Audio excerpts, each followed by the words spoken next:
रानी graft गर्ने queen cup fit गर्ने तरिका र यो कसरी चाहिँ यो तयार गरिन्छ भन्ने बारे जानकारी दिन लिइरहेको छु। सर्वप्रथम यो रानी बनाउनुभन्दा पहिला हामीसँग यस्तो मोबाइल प्रकारको निकाल्न मिल्ने र हाल्न मिल्ने यस्तो फ्रेम आवश्यक पर्छ। यो फ्रेमको आवश्यक पर्छ। यो फ्रेमलाई हामी यस्तो प्रकारको फ्रेममा चाहिँ यो यसमा चाहिँ यसलाई चाहिँ क्विन कप भन्छ, यो ग्राफ्टिङ फ्रेम भन्छ। यो फ्रेममा चाहिँ हामीले चाहिँ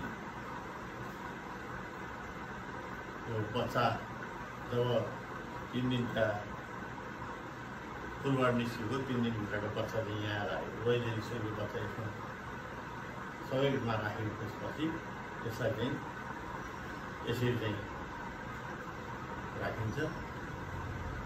अनि त्यसपछि रानीविहीन तयारी गरेको गोलामा चाहिँ हामीले चाहिँ रानीविहीन तयारी गरेको गोलामा चाहिँ सबै सेलमा राख्यौँ। बच्चा राखिएपछि रानीविहीन तयारी गरेको गोलामा चाहिँ हामी त्यसलाई राखेर रानी बनाउने काम गर्छौँ। यो काम चाहिँ भोलि बिहान हामी ग्राफ्टिङ गर्न गइरहेको छौँ। अहिले चाहिँ यो तयारी गरेपछि चाहिँ तयारी पुरा